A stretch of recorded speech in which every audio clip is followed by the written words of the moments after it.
Je soutiens Dominique Rimbourg parce que j'ai eu l'occasion en tant qu'élu de la ville de Rezé à travailler avec lui et il nous a beaucoup aidé sur un dossier particulièrement sensible sur l'agglomération, c'est l'emploi. L'emploi des jeunes, mais pas uniquement l'emploi des jeunes, l'emploi aussi de toutes les personnes qui à un moment donné de leur vie n'ont plus de travail. Et je sais qu'il nous aidera notamment en participant activement à l'association Support Avenir à faire en sorte que chacun trouve sa place professionnelle dans la société d'aujourd'hui.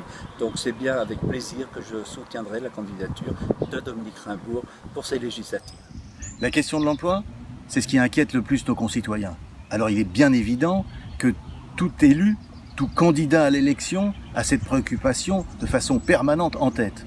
Pour ma part, d'ores et déjà, je rencontre des fédérations d'employeurs, la fédération des maraîchers. Je suis allé participer au débat à la fédération départementale du bâtiment de Loire-Atlantique. À ce sujet d'ailleurs, j'ai trouvé tout à fait étonnant que sur les 18 candidats, il n'y en ait que 2 qui aient trouvé bon de se déplacer pour s'entretenir avec des chefs d'entreprise qui représentent sans doute un des gisements d'emploi les plus importants dans notre département.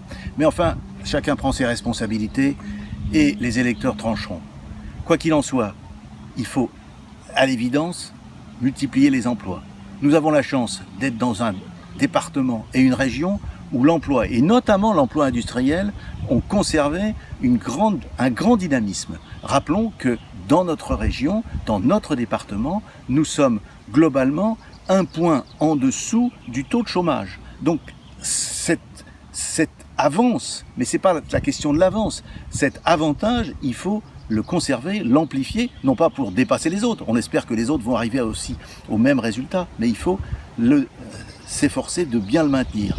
Alors, une des solutions, c'est évidemment de se tourner vers l'Europe pour avoir un plan d'investissement. Un plan d'investissement qui soit au-delà du plan Juncker qui était de 400 milliards. Il faut quelque chose de beaucoup plus fort, de l'ordre de 1000 milliards, pour avoir une relance qui soit une relance européenne. Avec en même temps la mise en place d'un certain protectionnisme européen.